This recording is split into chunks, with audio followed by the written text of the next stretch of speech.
দর্শক, ইস্পাহানি মির্জাপুর চা মুক্তবাক অনুষ্ঠানে আপনাদের সবাইকে স্বাগত জানাচ্ছি। শুরুতে জানিয়ে দেব আজকের শিরোনামগুলো। বারবার ঠিকানা পাল্টে বেনজিরের নতুন আস্তানা তুরস্কে, পাহাড়েও মিলল অঢেল সম্পদের খোঁজ।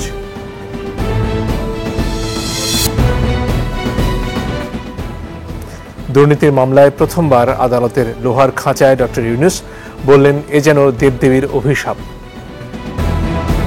আমিও মনে হয় এরকম কোন মহাকাব্যের অংশ হয়ে গেছি, কোন দেবদেবী আমার উপর অসন্তুষ্ট হয়েছে, আমার উপর অভিশাপ করেছে।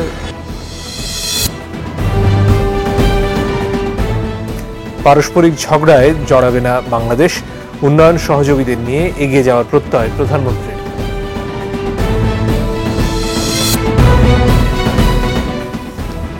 চট্টগ্রামে ইসলামী ব্যাংকের লকার থেকে প্রায় 150 ভরি সোনা গায়েব, তদন্তে কমিটি গঠন।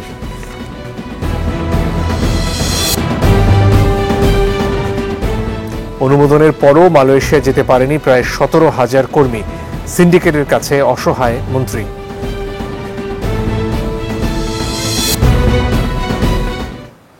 দর্শক, আজ আপনাদের সাথে আছি আমি মঞ্জুর আল মতিন। আজকে কয়েকটি বিষয় নিয়ে আমরা কথা বলবো।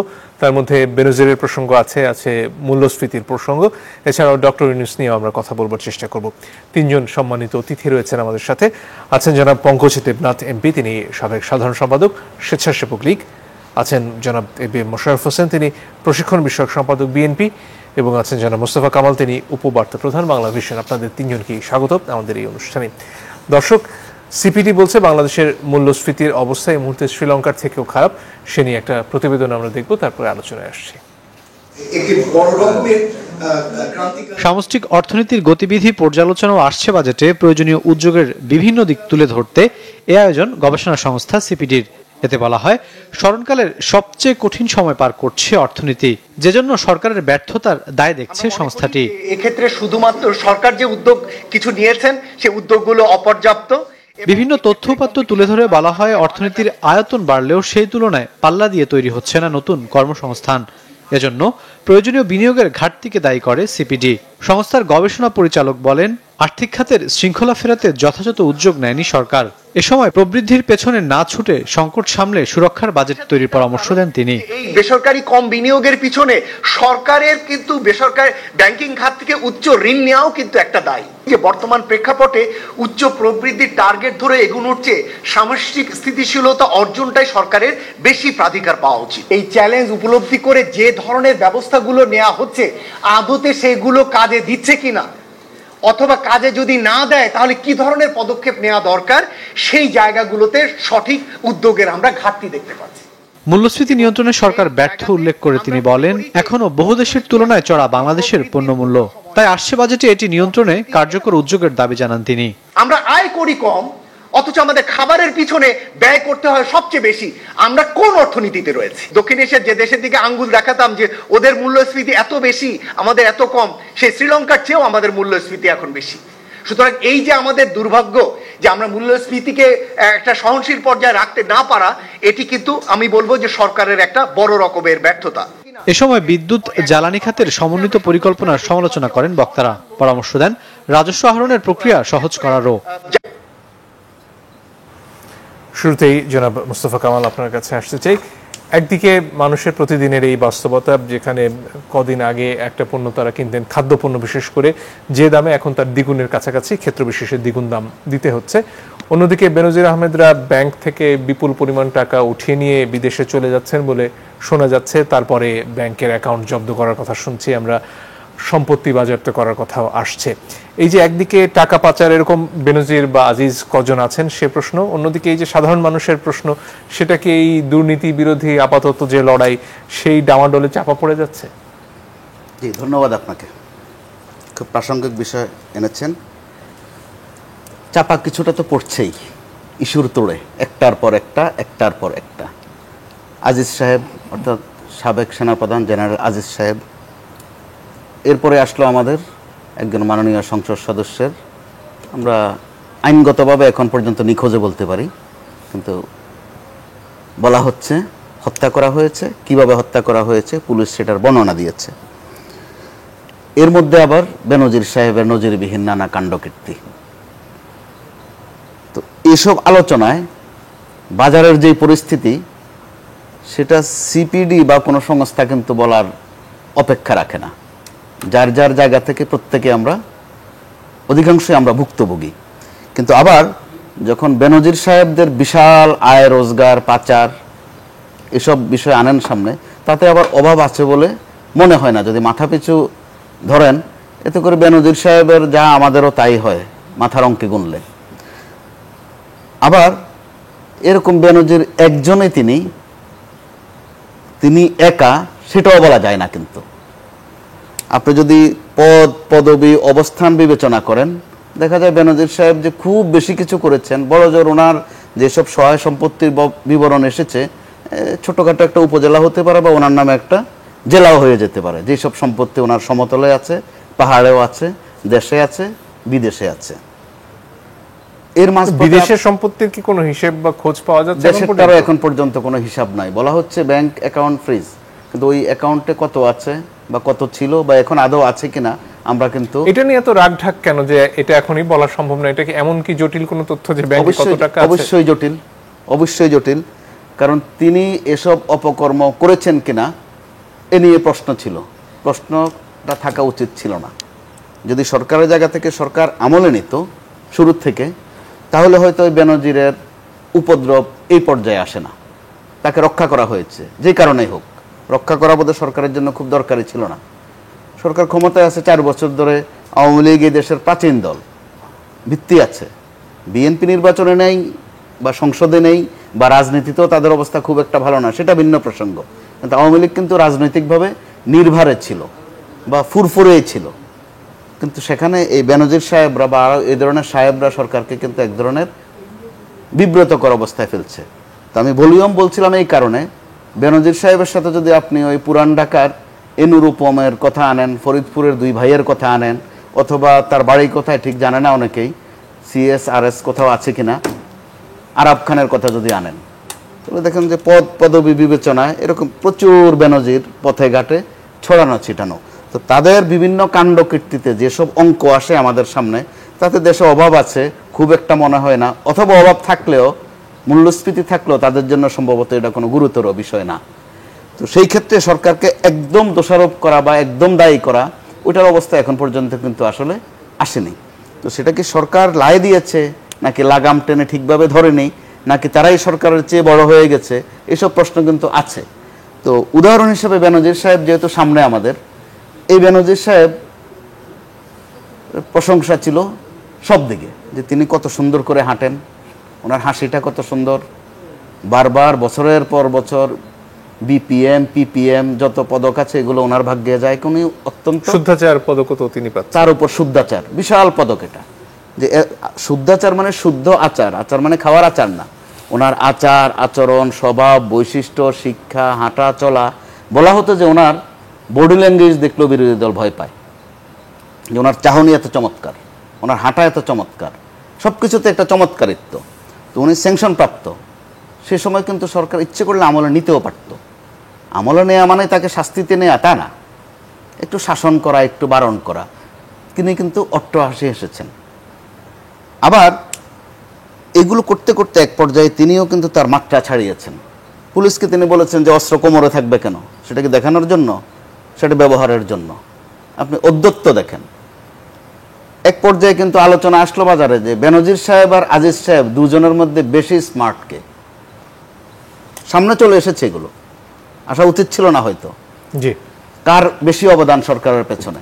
দেখা গেছে বেনজির সাহেব একটা বলেন তো আজিজ সাহেব আর একটা বলেন। বলতে বলতে আজিজ সাহেব কিন্তু এক পর্যায়ে বলেই ফেলেছেন 2018 সালের নির্বাচনের কথা, যে ওনার জীবনে ইহজিন্দিগিতে তিনি এত সুন্দর নির্বাচন দেখেন নাই। যেটা বলার জন্য আওয়ামী লীগের সাধারণ সম্পাদক আছেন বা আরো অন্যান্যরা বলতে পারতেন। সরকারের দিক থেকে হয়তো বলা যেত যে তুমি একটু কম বলো অথবা থামো।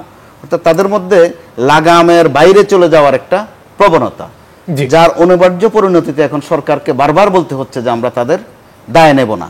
কিন্তু আসলে দায় নিতে হচ্ছে, বারবার বলার অর্থ হচ্ছে দায় নিতে হচ্ছে, বিব্রত হতে হচ্ছে সরকারকে। এক এক দিন এক এক কথা কিন্তু বলতে হচ্ছে যে কোনো ছাড় দিব না, কিন্তু বিপরীতে কথা আছে, তাহলে বাইরে চলে যাইতে দিবেন। জি, সেখানে বাইরে চলে গেছে উনি। তো ওনার বাইরে যাওয়া কিন্তু একটা সাধারণ বিষয় না। জি ধন্যবাদ। সাবেক আইজিপি বাইরে চলে গেছেন, স্বরাষ্ট্রমন্ত্রী বলছেন তিনি জানেন না, একেবারে অস্বাভাবিক কথাবার্তা, অর্থাৎ সরকার আক্রান্ত বা কিছুটা বিব্রত বটে। জি জনাব পঙ্কজ দেবনাথ, আপনার কাছে আসতে চাই। বাস্তবতা হচ্ছে 15 বছরের বেশি সময় ধরে আওয়ামী লীগ ক্ষমতায় এবং একজন স্বতন্ত্র এমপি হলো। আপনারা তো স্পষ্টতই বলেছেন যে আপনারা আওয়ামী লীগেরই অংশ, আওয়ামী লীগের রিজার্ভ ফোর্স। তো সেখান থেকে আপনার কাছে প্রশ্ন করতে চাই, এই যে একদিকে মানুষের তীব্র কষ্ট অর্থনৈতিকভাবে এবং তার পাশাপাশি এই যে বেনজির সাহেবরা দিব্যি ব্যাংক থেকে টাকা উঠিয়ে বিদেশে চলে যেতে পারছেন সরকারের চোখের সামনে দিয়ে, সে ব্যাপারে আওয়ামী লীগের কি কিছুই করার নেই? ধন্যবাদ আপনাকে। আমি মূল্যস্ফীতির কারণে দ্রব্যমূল্যের, বিশেষ করে নিত্যপ্রয়োজনীয় দ্রব্যমূল্যের যে ক্রয় ক্ষমতা মানুষের, এটি সত্য যে নিম্নবিত্ত মানুষের কষ্ট হচ্ছে, এটি আমরা অস্বীকার করি না, আমরা স্বীকার করি এবং এর কারণ কি তাও আমরা বলি। যেমন কোভিড পরবর্তী বা কোভিডকালীন সময়ে গোটা বিশ্বের অর্থনীতির মন্দা ধাক্কা, পরপরই রাশিয়া ইউক্রেন যুদ্ধ, সেখান থেকে এই যে ধারাবাহিকভাবে মূল্যস্ফীতি শুধু বাংলাদেশে না, পৃথিবীর দেশে দেশে একেবারেই উন্নত দেশগুলোও কিন্তু টালমাটাল। আমার বক্তব্যটা হচ্ছে এই দ্রব্যমূল্যের ঊর্ধ্বগতির মধ্যে আমি সাধারণ মানুষের জন্য কি করতে পারলাম। সরকারের থেকে আমি সাধারণ মানুষের জন্য 15 টাকায় চাউল দিচ্ছি, সরকারের থেকে আমি টিসিবির মাধ্যমে একেবারেই নিম্নবিত্তের মানুষের জন্য নিত্যপ্রয়োজনীয় সামগ্রী কম ন্যায্য মূল্যে সরবরাহ করার চেষ্টা, ভর্তুকি সরবরাহ করছি, আমি ওএমএস এর মাধ্যমে চাউল দিচ্ছি, আমি ভিজিডির মাধ্যমে 30 কেজি করে চাউল বিনা পয়সায় দিচ্ছি। আমি এত সংকটের মধ্যেও, কোভিড সৃষ্ট যে অর্থনৈতিক মন্দা দুর্যোগের মধ্যেও কিন্তু আমি একদিনের জন্য সোশ্যাল সেফটি নেট বন্ধ করি নাই। আমি সামাজিক যে নিরাপত্তা বেষ্টনী তার আওতায় বয়স্ক ভাতা, বিধবা ভাতা, মাতৃত্বকালীন ভাতা থেকে করে প্রতিবন্ধী ভাতা কোনোটাই বন্ধ করি নাই। আমি জেলেদের জন্য 40 কেজি চাউল বন্ধ করি নাই। আমি কিন্তু 1 বছরের জন্য বিনা পয়সায় বই দেওয়া বন্ধ করি নাই। অর্থাৎ এই মানুষগুলো যাদের কষ্ট হচ্ছে আমরা কিন্তু ধারণ করছি, সেই কষ্টটা ধারণ করে কিন্তু তাদের জন্য এই উদ্যোগ। যারা সামর্থ্য আছে, মধ্যবিত্ত, উচ্চবিত্ত, তাদের 70, 80, 100 টাকায় চাল কিন্তু খুব বেশি সমস্যা হচ্ছে না, হয় না। কিন্তু আমার মূল উদ্দেশ্য হচ্ছে ওই মানুষগুলোকে অ্যাড্রেস করা যারা নিম্নবিত্ত। কিন্তু মধ্যবিত্তের সমস্যা হচ্ছে নাই বা কিভাবে বলবেন? কারণ সিপিডি বলছে শ্রীলঙ্কার চেয়ে আমাদের মূল্যস্ফীতি বেশি, সিপিডি বলছে, বাকি হিসেবের কথা বাদ দিলাম, কিন্তু যার বেতন গত 2 বছরে বাড়েনি তার বাজার খরচ তো দ্বিগুণ হয়ে গেছে। আমি কিন্তু কষ্টটা অস্বীকার করছি না, দ্রব্যমূল্য বেড়েছে তাও কিন্তু সরকার অস্বীকার করছে না। এইটাকে অ্যাড্রেস করার জন্য কিভাবে সহনীয় পর্যায়ে রাখা যায় আপনি নিজেও জানেন। এই যে জ্বালানি তেল থেকে শুরু করে প্রতিটা ক্ষেত্রে সরকারকে কি পরিমাণ ভর্তুকি দিতে হয়, সরকারকে ভর্তুকি দিয়েই কিন্তু জ্বালানিটা সরবরাহ অব্যাহত রাখতে হচ্ছে। যেটি বলছি যে নিম্ন মধ্যবিত্ত, মধ্যবিত্ত বলতে এই ঢাকার মধ্যবিত্ত আর বরিশালের মধ্যবিত্ত এক না। মধ্যবিত্ত বলতে গুলশান বরণের মধ্যবিত্ত বা গুলশান বরণের উচ্চবিত্ত, ঢাকার মধ্যবিত্ত আর বরিশালের মধ্যবিত্ত এক না। আমি বলছি বরিশালের মধ্যবিত্তের কথা। কষ্টটা হচ্ছে, আমরা সেই মানুষগুলোর কাছে সহজে স্বল্প মূল্যে, ন্যায্য মূল্যে পণ্য পৌঁছানোর চেষ্টা করছি। সোশ্যাল সেফটি নেটের মাধ্যমে তাদেরকে আমরা কন্ট্রিবিউট করার চেষ্টা করছি। সাপ্লাই চেইনটা আমরা অব্যাহত রেখেছি।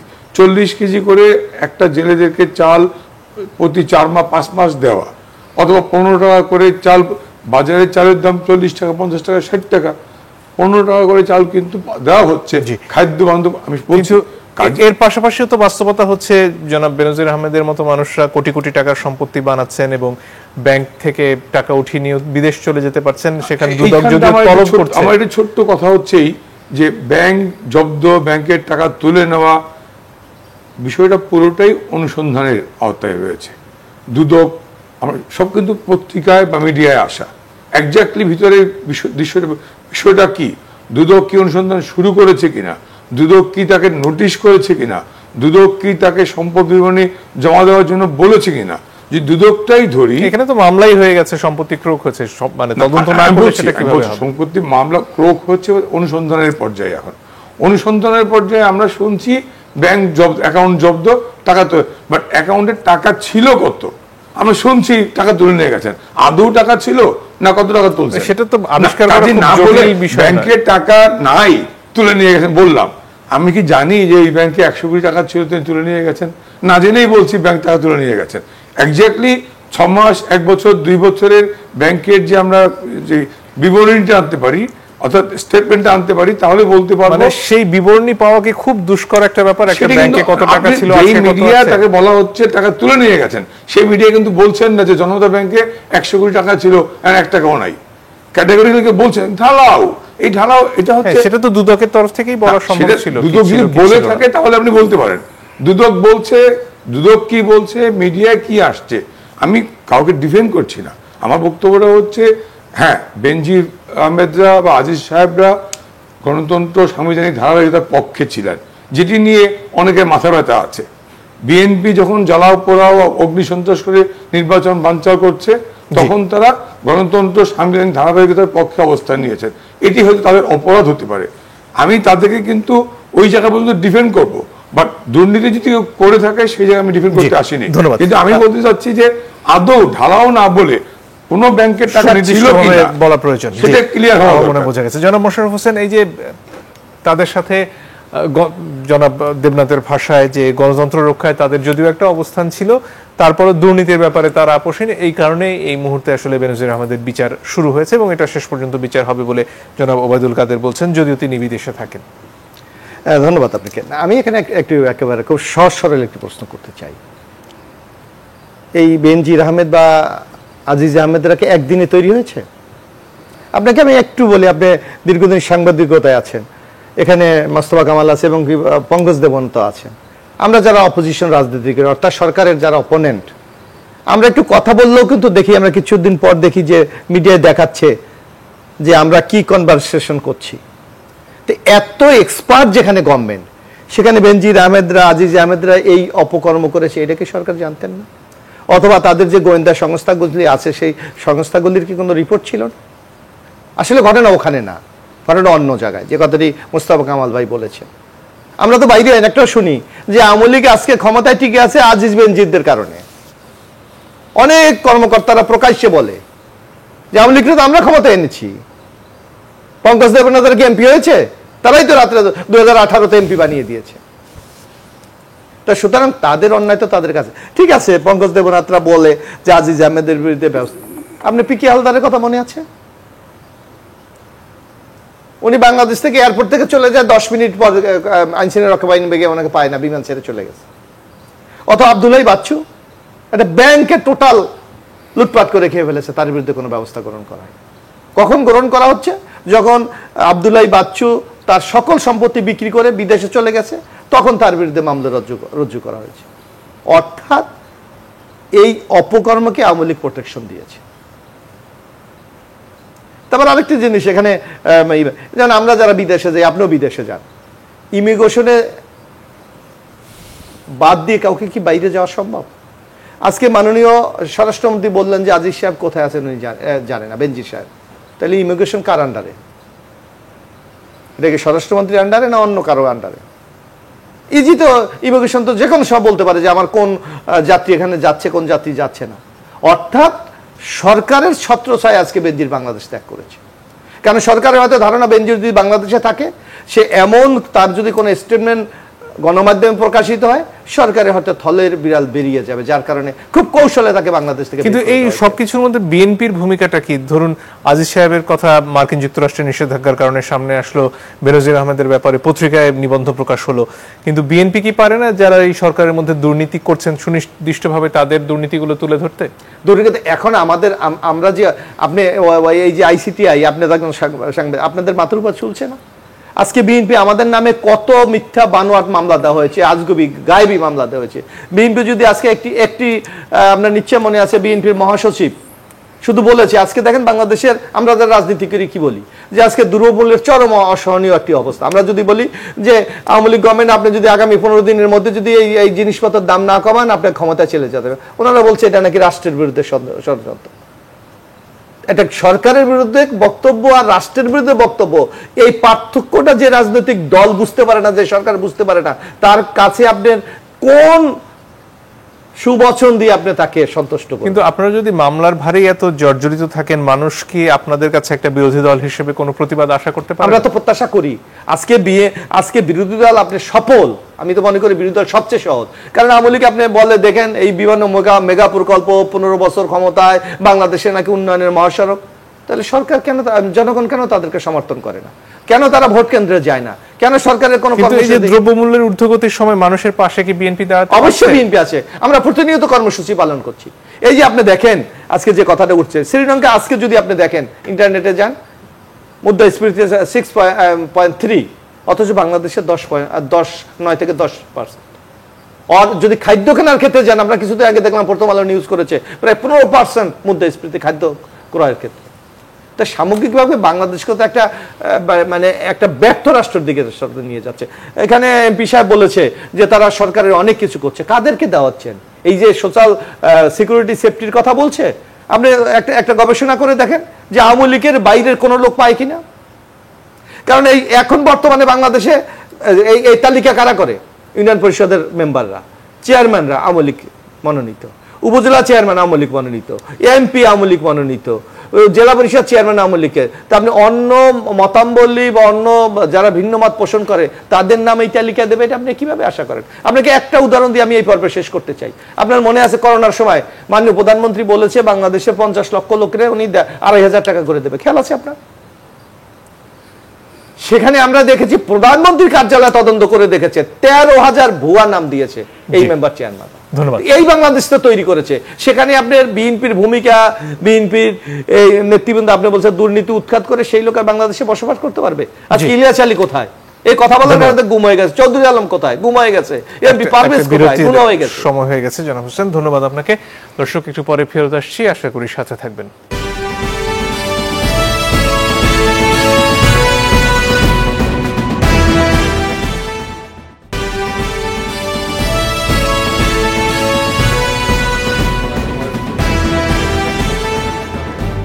দর্শক আপনারা দেখছেন ইস্পাহানি মির্জাপুর চা। মুক্তবাক এবারে ডক্টর ইউনূসের প্রসঙ্গে আসতে চাই, সে নিয়ে একটা প্রতিবেদন দেখে আলোচনায় ফিরব।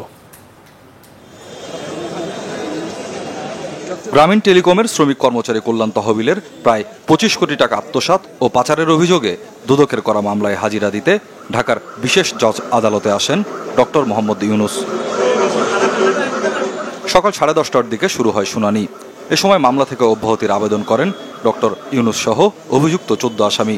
শুনানি শেষে 12 জুন আদেশের দিন ঠিক করেন আদালত। শুনানি শেষে ডক্টর ইউনূস বলেন, জীবনে প্রথম লোহার খাঁচার কাঠগড়ায় দাঁড়িয়েছেন, যা অভিশপ্ত জীবনের অংশ।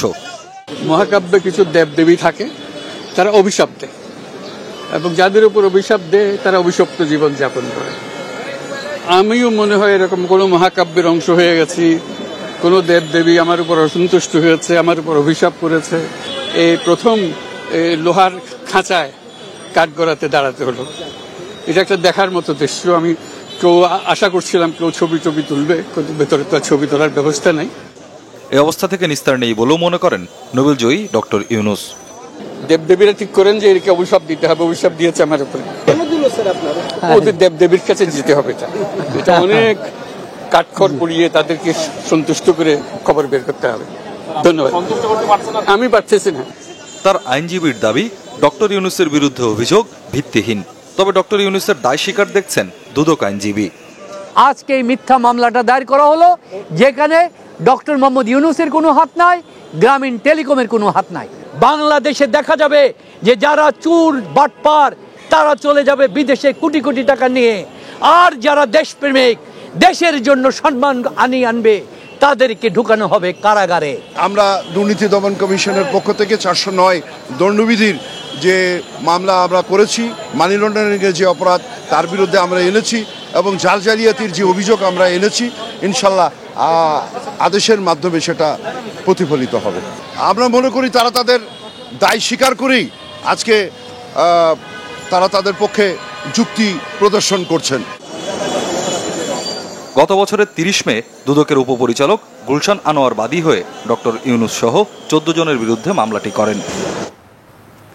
যেটা মোস্তফা কামাল আপনার কাছে আসতে চাই এবারও, এখানে স্পষ্টতই ডক্টর ইউনূস যেটা বলছিলেন যে এখানে কোনো একটা বিশেষ কারণেই বিশেষভাবে অভিশপ্ত হয়েই তার এই মামলাগুলো মোকাবেলা করতে হচ্ছে এবং দেবদেবীদের তার ভাষায় সন্তুষ্ট না করে এখান থেকে আসলে মুক্তি নেই। এই কথাটার অর্থ আপনি কি বুঝলেন? জি, প্রথমত গত কয়েকদিন আজ সহ আপনাদের কমপ্লিট একটা রিপোর্ট গত কয়েকদিনের কথাও কিন্তু এখানে এসে গেছে, প্রেক্ষিতটাও এসে গেছে। ডক্টর ইউনূস নিগৃহীত তার জায়গা থেকে, তিনি অপদস্থ তার জায়গা থেকে, এই সঙ্গে তিনি কিন্তু দক্ষ হয়ে গেছেন আইন আদালতে দৌড়ানোর বিষয়টাতে, যেটা গত সপ্তাহের রিপোর্টও তিনি বলেছিলেন তিনি খুব কাহিল, কিন্তু আজকের প্রতিক্রিয়ায় ওনাকে খুব কাহিল মনে হয়নি, বরং আমরা যেটা বলি স্মার্ট মনে হয়েছে আইন আদালতে দৌড়ানোর পেছনে। এখানে যেই সময়ে আমরা আজিজ অথবা বেনজির অথবা এই ধরনের আরও কিছু চরিত্র নিয়ে কথা বলছি, এরই মধ্যে আবার আমাদের মালয়েশিয়ায় ম্যান পাওয়ার সেক্টরে যেটা হয়ে গেল একটা বিশাল, ওই সময় সমান্তরালে তিনি চলে এসেছেন। তা আমার সাথে যে দুইজন সহ আলোচক আছেন, দুজন স্বৈরাচার বিরোধী আন্দোলনে শুধু তেগি নেতা বললে কম বলা হবে, তারাও খুব নিগৃহীত, নির্যাতিত, সমান্তরালে চলেছেন। এখন মূল গোলমালটা কোথায়? একটা প্রতিহিংসা। যখন যিনি ক্ষমতায় থাকেন তার প্রতিপক্ষকে কোনো না কোনোভাবে দমনের চেষ্টা করেন। কিন্তু ডক্টর ইউনূস প্রতিপক্ষ কেন হয়ে উঠলেন? হয়ে গেছেন তিনি, মানে সেটার পেছনে সেটা আজ আওয়ামী লীগের যে প্রতিক্রিয়া তার সম্পর্কে 111 মৌসুমে বিএনপির প্রতিক্রিয়াও ঠিক এরকমই ছিল। এটা হচ্ছে ট্রেজেডি। আজকে হয়তো বিএনপির প্রতিক্রিয়াটা ভিন্ন। তো ওই দুটি দলের যে অভিজ্ঞতা তাদের, কিন্তু তারা যখন নিগৃহীত হওয়ার রাস্তা থেকে একটু রেহাই পান, তারা কিন্তু আবার পূর্বের চরিত্রেই চলে যান। এখানে উদাহরণ হিসাবে বলতে হয় 111-এর সময়টা যদি আপনি দেখেন, প্রথমত এই দেশের ব্যবসায়ীরা খুব বাজে লোক, সেটা তারা প্রমাণ করে দিলেন বা প্রমাণ করার চেষ্টা করেছেন। সমান্তরালে চেষ্টা করেছেন যে রাজনীতিকদের স্বভাব চরিত্রও খুব একটা ভালো নয়, কারণ তাদের সুপারি গাছের মাথায় বিস্কুটের প্যাকেট পাওয়া যায়, তাদের গোয়াল ঘরে রিলিফের শাড়ি পাওয়া যায়, পুকুরে সোনার হার পাওয়া যায়। তো এই রাজনীতিকরা দুদল যদি অনুভূতিতে নিতেন যে এই প্র্যাকটিসটা ভালো নয়, সেটার একটা ধারা কিন্তু এখনো চলছে। আর বিএনপি যেহেতু অনেক দিন বিরোধী দলে, তাদের ওই কথাগুলো এখন নতুন করে সামনে ওইভাবে আসে না। আওয়ামী লীগেরটা একটু তরতাজা, যেহেতু ক্ষমতায় আছে 15-16 বছর একটা না।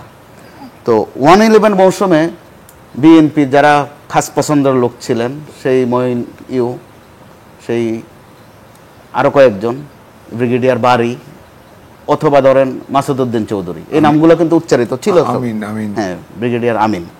তো ওনারা যে কাজটা করেছেন, রাজনীতিবিদদের চরিত্রটা নষ্ট করার চেষ্টা করেছেন, ব্যবসায়ীদেরকে কলঙ্কিত করার চেষ্টা করেছেন। তো এবারের এই ঘটনায়, বিশেষ করে আজিজ অথবা বেনজিরের ঘটনায়, আমি গণমাধ্যমের জায়গা থেকে দেখি যে একটা উইন্ডো কিন্তু খুলেছে। এই উইন্ডোটা হচ্ছে যে আগে শুধু রাজনীতিবিদদের আর ব্যবসায়ীদেরকেই শনাক্ত করা হতো, এখন আজিজ সাহেব অথবা বেনজির সাহেব মইনুর মতো ওই ফরম্যাটে নয়, আরেকটা ফরম্যাটে কিন্তু এই সরকারকে একটা বিব্রতকর অবস্থায় ফেলে দিয়েছিল। মইনু আহমেদ বা আরও যারা ছিলেন, তারা ওই সময় বিএনপিকে সরাসরি আক্রান্ত করেছে। আর এখনকার আজিজ সাহেবরা বা বেনজির সাহেবরা একটু ঘুরিয়ে পেঁচিয়ে সরকারকে, কিন্তু এই সরকারকে একটা বিব্রতকর অবস্থায় ফেলে দিয়েছে। তো এই আপনজনেরা যে কাজটা করছেন, এটা যে গোটা রাজনীতির উপর একটা আক্রমণ। তো ওই জায়গা থেকে ক্ষমতাসীন দল যারা আছেন, বিরোধী দলে যারা আছেন এখন, তারা অন্তত কথা তো বলেন, হয়তো সংসদে নাই বিরোধী দল, কিন্তু কথা কিন্তু তাদের মধ্যে হয়। এটা তো হতে পারে এই আলোচনাটা তাদের মধ্যে প্রকাশ্যে না হলেও, যে এই নোংরামিগুলো বন্ধ হোক। কারণ গোটা রাজনীতিবিদদেরকে দায়ী করা, তাদেরকে কলঙ্কিত করা, কখনো কোনো আমলা বলেন অথবা কোনো সেনাপ্রধান বলেন বা পুলিশ প্রধান বলেন, তাদেরকে কিন্তু এইভাবে সামনে আনা হয়নি। বিএনপির সময়ও তারা কিন্তু আশরাফুল কোহিনুর তৈরি করেছিল, সেগুলো অনেকটা তামাদির মতো হয়ে গেছে এখন, যেটা তারা এখন করছেন আরও বেনজির সহ অন্য অন্য নামে। হয়তো তাদেরটা মাত্রাগতভাবে বেশি, যেটা আমি বলেছি যে তারা বেশি দিন ক্ষমতায় আছেন এই কারণে। তো এই জায়গাটাতে যদি একটা মৌসুম এসেছে, আমি মনে করি বা উপলক্ষ এসেছে বা সময় এসেছে, দুটা দল যদি নিজেদের মধ্যে কথা বলেন, যে অন্তত আওয়ামী লীগ কিন্তু এটা স্বীকার করতে হবে তাদেরকে ট্রায়ালে এনেছে, তো দেরিতে হলেও এনেছে, বা আশপাশে কিছু কথা বলছে, কোনো কথা হয়তো বা মনে হয় যে তাদেরকে রক্ষা করার চেষ্টা করছে, ঠিক সেটা না হলেও অন্তত ট্রায়ালে যে এনেছে এটা কিন্তু কম কথা নয়। তো সেই জায়গা থেকে দুই দল নিজেদের মধ্যে কোনো আলোচনা করবেন কিনা, অন্তত এই ইস্যুতে ঐক্যমত্য আসবে কিনা, একদম সংসদেই থাকতে হবে সেটা জরুরি নয়।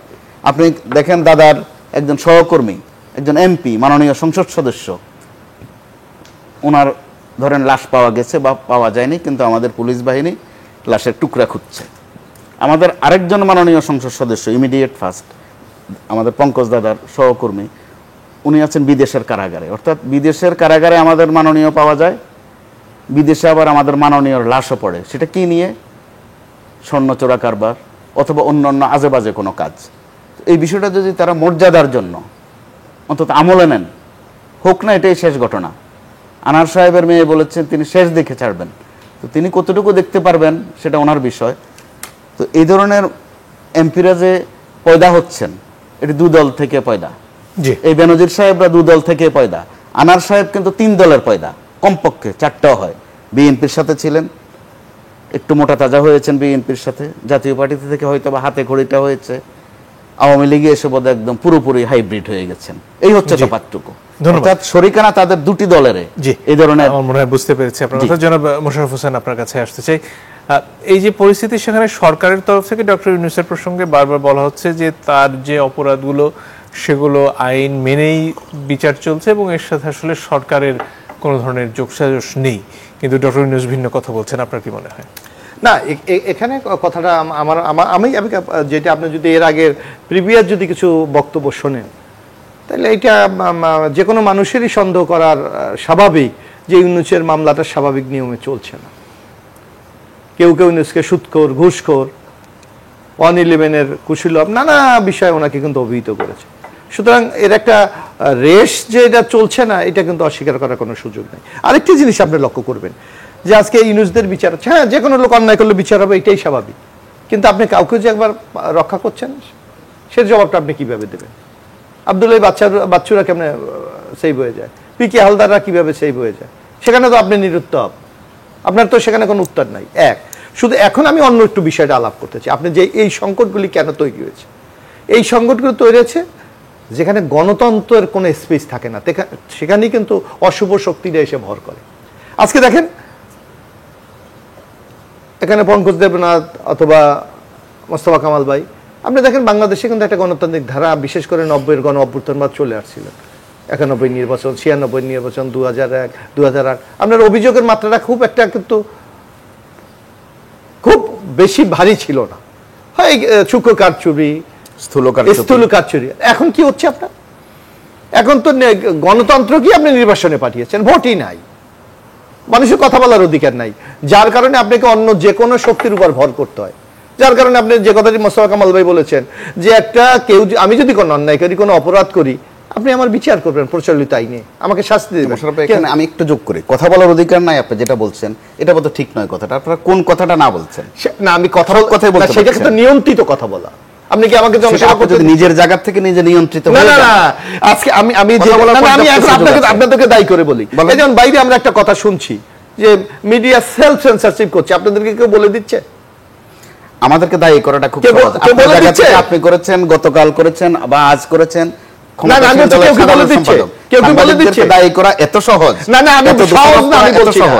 সহজ না। কারণ আপনারা আজকে, আপনার নিশ্চয় কি মনে আছে, প্রথম আলোর একটা নিউজ করেছিল সরকারি দলের কারো একটা বিরুদ্ধে, সারা বাংলার 64 জেলায় মামলা হয়েছে। রাজনৈতিক দলগুলো না হয়েছে না? হ্যাঁ হয়েছে। অর্থাৎ কি, আপনার কথার মুখটা বন্ধ করার জন্য আপনার এই যে আপনার ফরিদপুরে প্রবীর শাহানা প্রবীর, হ্যাঁ, সে একটা মন্ত্রীর বিরুদ্ধে নিউজ করেছে, তাকে কারাগারে যেতে হয়েছে। আমি আমরা তো চাপ অস্বীকার করা যায় না, কিন্তু কথা বলা যায় না, এই কথাটা বোধহয় কিন্তু সেটা কতটুকু পারা যায় সেটা আপনাকে যতটুকু পারা যায় ততটুকুর মধ্যে বলা যায়। এখন আমি বলি, বিশেষ করে টক শোতে আপনারা কোন কথাটা না বলছেন, আমি এক টক শোতে নিয়ন্ত্রিত কথাটা না বলছেন, টক শোতে দর্শক কতটুকু আপনাকে সেটা আমাকে কি আমি যদি এখন বলি কালকে আমি পল্টনে একটি জনসভা করব, আমাকে দেবে? আমাকে তো 28টা ফর্দ দিয়ে দিচ্ছে, এই শর্ত আপনারাই করেছেন। না আমরা আপনারা আপনার কাছে আসবো, একটু শুনে নেই। আপনারা করেছিলেন যেটা অনুমোদন নেই, না আগে ছিল অবৈধকরণ, সেটাকে আপনি এখন বলছেন অনুমতি। অবৈধকরণ তো যে কোনো যেটা হতেই পারে, ওটা সূত্রপাতটা আপনারাই করেছেন। এখন আপনার বক্তব্য হলো যে আজকে গণতন্ত্র নাই বলে তো এই অবস্থা। আজকে আওয়ামী লীগ ক্ষমতা থাকার জন্য বেনজিরদের উপর ভর করতে হয়, ক্ষমতা থাকার জন্য আজিজদের উপর ভয় করতে হয়, ক্ষমতা থাকার উপরে বিচার বিভাগের উপর ভয় করতে হয়। এই নানা শক্তিগুলি যখন এক জায়গায় এসে জড়ো হয়, তখন তো বাংলাদেশের মানুষের কথা বলার কোনো অবস্থানও থাকে না, সে গণতন্ত্রও থাকে না, যার কারণে সরকারের বিভিন্ন শক্তির উপর আজকে নির্ভরশীল হবে। কিন্তু আপনারা যদি দিনের পর দিন নির্বাচন থেকে দূরেই থাকেন, সেটা উপজেলা নির্বাচন হোক, স্থানীয় সরকার হোক কিংবা জাতীয় নির্বাচন, আসলে আপনাদের রাজনীতিতে আপনাদের যে মাটিতে পা রাখার জায়গা, সেটাই কি ক্রমশ সংকুচিত হয়ে আসবে না? না, হয়ে যাবে না। কারণটা কি, আপনি যদি বাংলাদেশের ইতিহাস যদি আপনি লক্ষ্য করেন, যেমন আপনার একটু মনে আছে নিশ্চয়ই যে এরশাদ বিরোধী আন্দোলনে বিএনপি কিন্তু 9 বছর এরশাদের অধীনে কোনো নির্বাচন যায়নি। তখন বাংলাদেশের আওয়ামী লীগ বলতো, বিজয়মান রাজনৈতিক দলগুলো বলতো, বিদগ্ধজনরা বলতো, সাংবাদিকরা বলতো বিএনপি শেষ হয়ে গেছে, মাইক্রোস্কোপ দিয়ে খুঁজতে হবে। কিন্তু এরশাদ পতনের পর 1991 সালে যে একটি অবাধ সুস্থ নিরপেক্ষ নির্বাচন হয়েছে, মানুষ যখন ভোট দেওয়ার সুযোগ পেয়েছে, তখন কিন্তু বেগম খালেদা জিয়া প্রধানমন্ত্রী হয়েছে, বিএনপি জয়লাভ করেছে। আমরা এখনো মনে করি বাংলাদেশের মানুষ যদি অবাধ সুস্থ নিরপেক্ষ নির্বাচন সুযোগ পায়, আপনি দেখবেন বিএনপির অবস্থানটা কোথায়, বরং আওয়ামী লীগ কোথায় আছে এটা তখন মূল্যায়ন হবে যে আওয়ামী লীগের অবস্থা কোথায় গিয়ে দাঁড়িয়েছে। কিন্তু সেই অবাধ সুষ্ঠু নির্বাচনটা হবে কি প্রক্রিয়ায়? হবে একটা আজীবন তো এইভাবে থাকতে পারে না। হিটলার কি আজীবন জীবিত থাকতে পেরেছে? বিএনপি থেকে অপেক্ষা ছাড়া আসলে কিছু করার নেই। রাজনীতিতে আপনার হয়তো আমার কাছে 15টা বছর, আমি তো মানুষ, আমার স্থায়িত্ব কতদিন? 50, 60 বছর, 70 বছর, 80, 100 বছর। আমার কাছে এটা হয়তো কষ্টের ব্যাপার, কিন্তু ইতিহাসের কাছে এটা কোনো ঘটনা, কোনো ব্যাপারই না। এরকম যুগে যুগে এরকম ফেসি শৈলী আছে। আজকে বাংলাদেশে আপনি ইন্টারন্যাশনাল সূচকগুলি দেখেন, কোন সূচকে বাংলাদেশ ভালো অবস্থান আছে? বিচার বিভাগ ক্ষেত্রে বলেন সর্বনিম্ন অবস্থান, গণতন্ত্রে বলেন আজকে একটা একনায়কতন্ত্র চলছে, আজকে এই দুর্নীতির ক্ষেত্রে আমাদের অবস্থান কোথায়? সামগ্রিকভাবে তো আমরা একটি চরম একটা বিপর্যয় অবস্থার মধ্যে বাংলাদেশ আছে। এই অবস্থার জন্য দায়ী কে? বর্তমান ক্ষমতাসীন আওয়ামী লীগ এবং গণতন্ত্রহীনতা। ধন্যবাদ। জনাব পঙ্কজ দেবনাথ, আপনার কাছে আসতে চাই এই পর্যায়ে। এই যে কথাটা একটু আগে জনাব মোস্তফা কামাল বলছিলেন যে আসলে ডক্টর মোহাম্মদ ইউনূসের ক্ষেত্রে যা হচ্ছে সেটা আসলে 1/11-এর সময় তার যে ভূমিকা, সেটার এক ধরনের প্রতিশোধ হয়তো হতে পারে, এবং সেই কারণেই অন্যান্য অনেক মামলার তুলনায় তার মামলার গতিবেগ বেশি, তার মামলার ব্যাপারে দুদকের তৎপরতা বেশি, এবং সে কথা ডক্টর ইউনূসও বারবার ঘুরে ফিরে বলছেন। এটার ব্যাপারে আপনি কি বলেন? আসলে ব্যক্তি ডক্টর ইউনূস বা ব্যক্তি কোনো বিষয় না। আমাদের সরকার মানে প্রধানমন্ত্রীর নেতৃত্বে আমরা অপরাধ যেখানে যেই অভিযোগগুলো আমাদের নেতা মোশাররফ সাহেব বলে গেলেন, প্রতিটা ঘটনায় কিন্তু সরকার চোর ধরতে গিয়েই ওনাদের কাছে আমরা চোর হয়ে যাচ্ছি। যতগুলো ঘটনা আমরা ধরার চেষ্টা করেছি, বিএনপি চোরদের আগলে রাখতো, ধরতো না। আর আমরা যা কিছু কেলেঙ্কারি, যা কিছু অন্যায়, যেখানে যা কিছু অপরাধ আমরা খুঁজে বের করে আমরা ধরার চেষ্টা করি বিধায় কিন্তু সেনাপ্রধান অথবা পুলিশের আইজিবির বিষয়গুলো আজকে মিডিয়ায় জনসম্মুখে আসছে। ডক্টর ইউনূসের বিষয়টাও মিডিয়ায় আসছে। আপোষ করলে বা সামহাউ ম্যানেজ করতে পারলে কিন্তু ম্যানেজ করা যেতে পারত। ডক্টর ইউনূস যদি বলেছেন যে দেবদেবী, আসলে দেবদেবীর বরেই কিন্তু দানব সৃষ্টি হয়। হিন্দু ম্যাথোলজিতে মহিষাসুর বলি, রাবণ বলি, ওনারা কিন্তু মহাদেবের আরাধনা করেই মহিষাসুর হয়েছিলেন, এবং তাদের অত্যাচার যখন কেঁপে উঠল, তখন ওই সকল দেবদেবতা সম্মিলিত যে প্রার্থনা, সেখান থেকে একটি শক্তি সৃষ্টি হলো, সেই শক্তি মহিষাসুরকে বধ করলেন। কাজেই ডক্টর ইউনূস সাহেবরা যাদের কৃপায়, যেই দেবদেবীর কৃপায় মাইক্রো ক্রেডিটটা করেছেন, যেই দেবদেবীর কৃপায় গ্রামীণ ফোন উনি সেটা বিন করে থাকেন, ডক্টর ইউনূসের গ্রামীণ ফোনের লাইসেন্স জননেত্রী শেখ হাসিনা দিয়েছেন, তার মাইক্রো ক্রেডিটের ফান্ডিং 98 বন্যার পরে আমাদের গভর্নমেন্ট থেকে দেওয়া হয়েছে। কাজেই উনি অন্যায় যিনি করেছেন, গ্রামীণ টেলিকমের টাকা আত্মসাৎ বা একান্তই সবটাই, কিন্তু আমি কিন্তু আইনের ঊর্ধ্বে কেউ না। আমি যত ব্যক্তি হই, ডক্টর ইউনূস বলি, বেনজির ভাই বলি, অথবা আজিজ সাহেব বলি, যাই বলি, আমরা কেউ আইনের ঊর্ধ্বে না। কাজেই আমরা আইন তার নিজস্ব গতিতে চলবে, এবং আমি যদি সৎ হই সেই আইনি যুদ্ধে জয়লাভ করে আসবো, এত ঘাবড়ানোর কিছু কারণ নেই, তো অস্থির হওয়ার দরকার নেই। কাজেই উনি যেইটা বলতে চেয়েছেন, ইউনূস সাহেব যে দেবদেবীর অভিশাপ দিয়েছেন, যদি অপরাধ করে থাকেন, অন্যায় করে থাকেন, অবভিয়াসলি অভিশাপটা চলে আসবে উপর থেকে।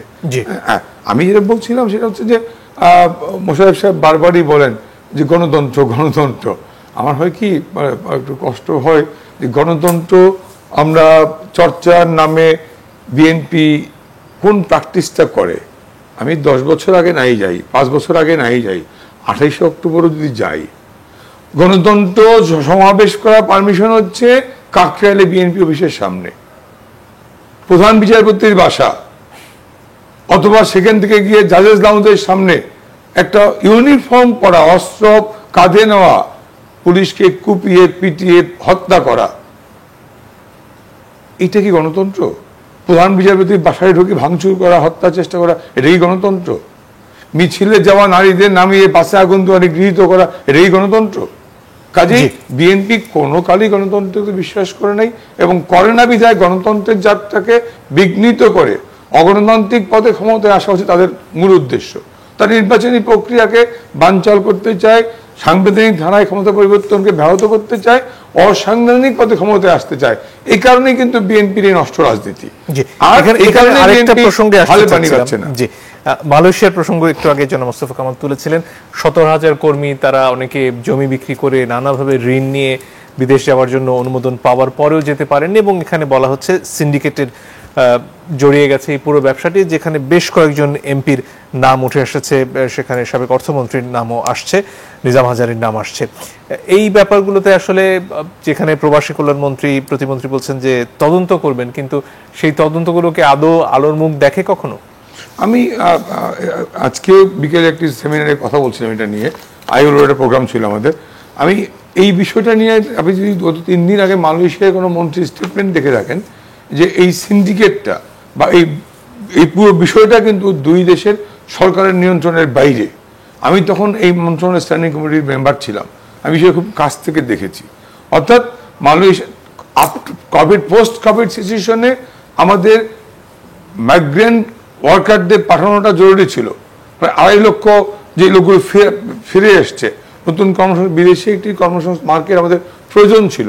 মালয়েশিয়া আসলেন, মিটিং করা হলো, গেল, চুক্তি হলো, কিন্তু হঠাৎ করেই মালয়েশিয়ার পক্ষ থেকে একটা লিস্ট ধরিয়ে দেওয়া হলো, এই কোটা এজেন্ট, এই কোটা ট্রাভেল এজেন্ট কি বলে রিক্রুটিং মাত্র কাজ করতে পারবে। সরকারেরই এমপি মন্ত্রীরা জড়িয়ে পড়েন বা তাদের আত্মীয়রা জড়িয়ে পড়েন, তখন কিভাবে বলবো যে এটা সরকার? এখানে আপনি চুক্তিটাও যদি খেয়াল করবেন, আমি শুধু আমাদের সরকার না, বর্তমান মন্ত্রী তো নতুন মন্ত্রী, আগের মন্ত্রী ছিলেন ইমরান সাহেব, সেই আগের মন্ত্রী বা মালয়েশিয়ান বর্তমান মন্ত্রী, তিনি কিন্তু গত পরশুদিনই পত্রপত্রিকায় এসছে, তিনিও বলেছেন যে মালয়েশিয়ার এই পুরো বিষয়টি 2 দেশের সরকারের নিয়ন্ত্রণের বাইরে। কাজেই এখানে 2 দেশে যে সিন্ডিকেট, হ্যাঁ আমাদের সিন্ডিকেটটা ভাঙতে হবে। আমরা মাঝখান থেকে এই যে দালাল বা মিডলম্যান, এদের দৌরাত্ম্য, আর আমাদের মানুষের এই মাইগ্রেশন কস্ট কমানো, একেবারেই প্রান্তিক জনগোষ্ঠী অনেক টাকা দিয়ে, যেখানে 1 থেকে 1.5 লক্ষ টাকা লাগার কথা, 4 লাখ 5 লাখ টাকা দিয়ে জমি বিক্রি করে এসে নিঃস্ব হয়ে চলে যাওয়া, আবার প্রতারণার শিকার হওয়া, এটি কিন্তু আমরা আমাদের স্ট্যান্ডিং কমিটি বলি, আমাদের ককাস বলি, আমরা কাজ করছি, বারবার রিকমেন্ডেশন সুপারিশ পাঠাচ্ছি, 2-3টে আইনও আমরা বিল কিন্তু পার্লামেন্টে এনেছি। কাজেই এটি যারা ব্যবসায়ী, তারা যদি দেশপ্রেমিক না হয়, তারা যদি তাদের জনবান্ধব না হয়, এবং শুধুমাত্র এই কারণে নেপাল বা ভারতের চেয়ে আমাদের মাইগ্রেশন কস্ট বেশি। জি, এবং এখানে বলা হচ্ছে যে জনপ্রতি অন্তত 1.5 লাখ টাকা করে যাচ্ছে এই একটা এজেন্সির কাছে, সেটা আবার ভাগ হচ্ছে এই সিন্ডিকেটের যারা সদস্য। এর প্রসঙ্গে জনাব মোস্তফা কামাল আপনার কাছে আসতে চাচ্ছিলাম, এই যে সরকারের এমপি বা তাদের সাবেক মন্ত্রী, তাদের আত্মীয় স্বজন যখন এই ঘটনায় জড়িয়ে পড়েন, তাহলে আসলে সরকার থেকে এই সিন্ডিকেটকে আমরা আলাদা করব কিভাবে? জি, আলাদা করাটা বেশ। আমি একটু যে 100 ট্রাভেলারকে অ্যানলিস্টেড করে দিয়েছে মালয়েশিয়া, এটি আপনি যদি 100 চেক করতে পারবেন, হয়তো মনে হতে পারে সরকার, সাবেক অর্থমন্ত্রী কিন্তু পুরনো ব্যবসায়ী, এই ট্রেডে অনেক পুরনো মানুষ, অর্থমন্ত্রী হওয়ার বহু আগ থেকেই কিন্তু তার এই ব্যবসা। বা SBM ইকবাল সাহেব ছিলেন, বা আমাদের সাবেক মন্ত্রী BA সানুন সাহেব ছিলেন, ওনাদের কিন্তু অনেক পুরনো আমল থেকেই এই ব্যবসা ওনাদের, কাজেই অর্থমন্ত্রী হওয়ার কারণে উনি এই ব্যবসা করছেন এটা বলা সমীচীন হবে না। ধন্যবাদ দাদা আপনার। তো এখানে যে বিষয়টা ঘটে গেছে তারা অবশ্যই ব্যবসায়ী কিনা সেটা কিন্তু ভাবতে হবে। ব্যবসায়ী হলে কোন পর্যায়ের ব্যবসায়ী? প্রথমত সরকারের একটা ঘোষণা আছে যে সরকার ব্যবসা বান্ধব, কিন্তু ক্ষেত্র বিশেষে হয়ে যাচ্ছে কিন্তু ব্যবসায়ী বান্ধব। তাও আবার কোন ব্যবসায়ী? দাদা যে কয়েকটা নাম বলেছেন, হ্যাঁ তাদের এই বিষয়ে আগে থেকেই ব্যবসা আছে, বিএস হারুন সাহেব অথবা সাবেক অর্থমন্ত্রী লোটাস কামাল সহ। কিন্তু এর মাঝ বরাবর যে আরো কিছু হাজারি সাহেব অথবা কিছু চৌধুরী সাহেব ঢুকে গেছেন, বেনজির আছে, জি আরেকজন বেনজির, এই বেনজিরের বাইরে আরেকজন বেনজির, সরকারের খাস পছন্দের লোক তারা। কিন্তু এখানে কষ্টকর বিষয়টা এখানে যে আমরা এদেরকে যখন আদর করে ইংরেজিতে বলি যে রেমিটেন্স যোদ্ধা, আসলে তারা কর্মী অথবা খাস বাংলায় বলে আদম। এই বাংলাদেশের বর্তমান যে অর্থনৈতিক অবস্থা, এখানে একটা সিংহভাগ অবদান তাদের। কেউ জমিন বিক্রি করে, কেউ বাড়ি বিক্রি করে, কেউ গরু ছাগল বিক্রি করে, অনেক কিছুর বিনিময়ে তারা কিন্তু বাইরে যায়। তো তাদের সাথে যে ঠকবাজিটা হচ্ছে সেটা আপনি যখন আমি শুরুতেই বলেছিলাম যে যখন এটা নিয়ে তালাশ করতে যাবেন, খোঁজ নিতে যাবেন, দেখবেন যে প্রচুর ওই যে বেনজির সাহেব এটারও রন্ধ্রে রন্ধ্রে রন্ধ্রে রন্ধ্রে তারা, দাদা যেটা বলছিলেন মিডলম্যান, আসলে তারা মিডলম্যান না, তারাই সর্বেসর্বা ওখানে। সরকার যেখানে মালয়েশিয়ার সাথে এই চুক্তিটি করার বিষয়ে অথবা আমাদের শ্রমিক নেয়ার বিষয়ে টানা পরিশ্রম করেছে, কিন্তু সরকারের এই পরিশ্রমটা তারা কিন্তু দাদা বরবাদ করে দিচ্ছেন, একদম বরবাদ করে দিচ্ছেন।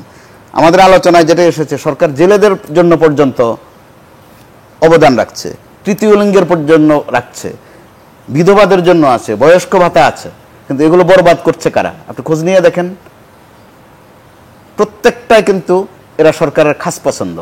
কিন্তু বাস্তবে এরা সরকারের এক ধরনের প্রতিপক্ষ কিন্তু হয়ে গেছে। যেখানে বিএনপির মতো অথবা অন্য কোনো বিরোধী দল নাই, তারাই কিন্তু এক অর্থে একটা নোংরা বিরোধী দলের ভূমিকা পালন করছে এসব সিন্ডিকেট অথবা এই মিস্টার বেনজির সাহেবরা, অর্থাৎ বিভিন্ন বেনজির সাহেবরা অথবা চৌধুরী সাহেবরা অথবা হাজারি সাহেবরা। এই ক্ষেত্রে যদি এটা তথ্য তালাশ শুরু হয়, হয়তো বা টাকার অঙ্কে আপনি দেখবেন বেনজির সাহেব অথবা এই ধরনের সাহেবদের চেয়ে এরা আরো ভয়ঙ্কর। আজিজ সাহেবের বিরুদ্ধে তো অভিযোগ উঠেছে অনৈতিকতার, অর্থনৈতিক কিন্তু আসেনি। বেনজির সাহেবের সাথে দুইটার এসেছে। আর এইসব যে গুণধররা আছেন, যাদেরকে আমরা মাঠে ঘাটে আদম ব্যাপারী বলি, কিন্তু তারা আবার সেটা স্বীকার করেন না, তারা সর্বনাশটা করে দিচ্ছেন।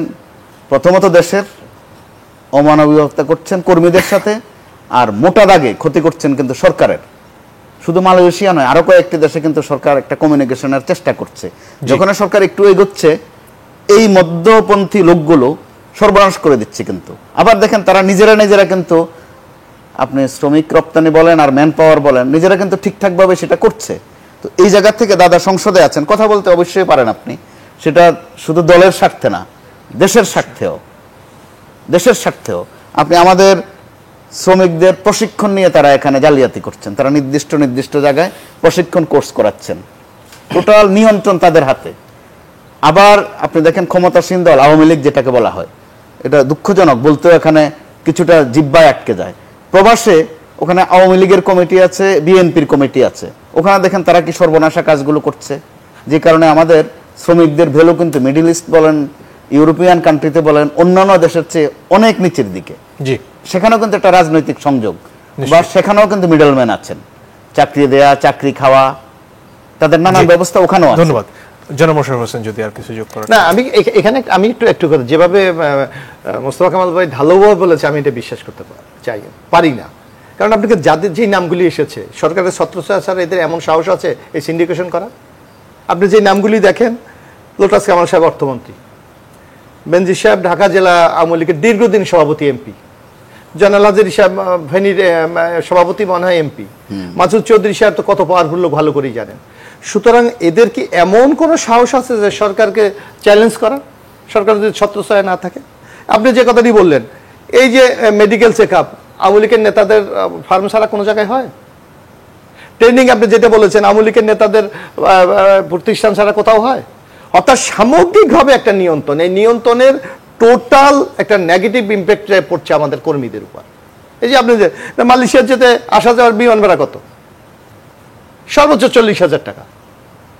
তাও তো এরা তো অন হয়ে যাচ্ছে, এরা তো আবার রিটার্ন কিন্তু আসছে না। তাহলে 20, 25, 30, 50 হাজার টাকা যাক, সেখানে 6 লাখ, 7 লাখ, 8 লাখ টাকা, মানে এইটাও এক ধরনের একটা বিজনেস। সরকার যে আজকে চতুর্দিকে যে লুটপাট, এই লুটপাটেরই একটা একেবারে লাভজনক একটা সেক্টর, যার মাসুলটা কিন্তু আজকে দিচ্ছে। এই যে 30,000 লোক, বা আপনি বলছেন 17,000, কালকে আমরা মিডিয়া দেখলাম যে 30,000 বলা হচ্ছে কোনো কোনো মিডিয়ায়। তো এগুলি তো সরকারের লোকজনের কারণে এই ঘটনাগুলি আজকে বাংলাদেশে ঘটছে। তা সামগ্রিক, আর শুধু এইটা না, কোন জায়গায় এই যে আপনি বলছেন আজকে দ্রব্যমূল্যের ঊর্ধ্বগতি, যেটা আপনি শুরু করেছিলেন, এইটা কি শুধু এই একটা শব্দের মধ্যে শেষ? আজকে আপনার জ্বালানির মূল্যবৃদ্ধি, এখানে সিন্ডিকেশন, আজকে রেন্টাল ব্যবসায়ীদেরকে লক্ষ লক্ষ কোটি টাকা তাদেরকে ভর্তুকি দেওয়া হচ্ছে। আজকে এই যে ব্যবসা, আপনি সাধারণ একটা মানুষ আজকে এলসি খুলতে পারবে না, ডলার সংকট। সকল ক্ষেত্রে তো একটি নিয়ন্ত্রণ, এই নিয়ন্ত্রণের সামগ্রিক পরিণতি ভোগ করছি আমরা সাধারণ মানুষ হিসেবে, নাগরিকরা। জি, ধন্যবাদ জনাব পঙ্কজ দেবনাথ। যদি আর কিছু যোগ করার থাকে। আসলে মোশাররফ ভাইরা সবকিছুর মধ্যে অন্ধকার দেখেন, আমি এই অন্ধকারের মধ্যে আলো হচ্ছে, এই আলো হচ্ছে মেট্রো রেল চলে, এলিভেটেড এক্সপ্রেস হয়েছে, পদ্মা সেতু হয়েছে, মানুষ সহজে 3 ঘন্টা চট্টগ্রাম পৌঁছতে পারছে। আমরা ঢাকা, বাংলাদেশের সামগ্রিক নেটওয়ার্কটা অনেক স্মুথ হয়েছে, মানুষ ভালো আছে। দ্রব্যমূল্য ঊর্ধ্বগতিটা আমরা একেবারেই নিম্নবিত্ত মানুষের জন্য ন্যায্য মূল্যে, স্বল্প মূল্যে খাদ্যশস্য পৌঁছে দেওয়ার চেষ্টা করছি। আমরা আশা করি আমাদের যখন ইনভেস্টমেন্ট বাড়বে, বিনিয়োগ বাড়বে, বেসরকারি সরকারি বিনিয়োগ বাড়লে বৈদেশিক বিনিয়োগ বাড়াবো, বৈদেশিক কর্মসংস্থান সৃষ্টি হবে। আমরা খুব সহজেই আমাদের রেমিটেন্স, যে বলছিলাম রেমিটেন্স বেড়েছে, এই মে মাসেই কিন্তু রেমিটেন্স বেড়েছে, কাজেই রেমিটেন্স বাড়বে, এক্সপোর্টও বেড়েছে আমাদের। আমরা ইম্পোর্টের জায়গাটা কমিয়ে নিয়ে আসছি, একেবারে এসেনশিয়াল কমোডিটি ছাড়া ইম্পোর্টের পিছনে ব্যয় আমরা কম করছি। কাজেই এক্সপোর্ট বৃদ্ধি পেলে, রেমিটেন্স বৃদ্ধি পেলে, বিদেশি বিনিয়োগ বাড়লে, বেসরকারি বিনিয়োগ বাড়লে আমরা খুব সহজেই দ্রুতই আমরা এই মূল্যস্ফীতি কমায় নিয়ে আসতে পারবো। অবশ্যই যেই গতিতে বাংলাদেশ এগোচ্ছে তার ইন্টারন্যাশনাল রিকগনাইজড, যে আমরা একেবারেই এলডিসি থেকে, অর্থাৎ স্বল্পোন্নত দেশ থেকে আমরা উন্নয়নশীল দেশের কাতারে গ্রাজুয়েশন আমরা লাভ করতে যাচ্ছি। এটি বাংলাদেশের জন্য মর্যাদার। আমি বঙ্গবন্ধু স্যাটেলাইট বা নিউক্লিয়ার পাওয়ার প্ল্যান্ট, আমরা সেগুলো বাদেই দিলাম, বাদ দেওয়ার সুযোগ নেই, এটি অংশ। আমরা আজকে মহাকাশ জয় করেছি, আমরা পারমাণবিক বিদ্যুৎ কেন্দ্র স্থাপন করেছি অনেকে রক্তচক্ষু উপেক্ষা করে। আমরা আমাদের সামরিক বেসামরিক শক্তি অর্জন করেছি, বাংলাদেশের মর্যাদা বৃদ্ধি পেয়েছে। আমরা মূল্য, আপনি স্বর্ণ কিনতে হলে সময় ফুরিয়ে গেছে, স্বর্ণ কিনলে মূল্য দিতেই হবে। অনেক ধন্যবাদ দর্শক, আপনাদেরকে ধন্যবাদ। আজকের মতো বিদায় নিচ্ছি।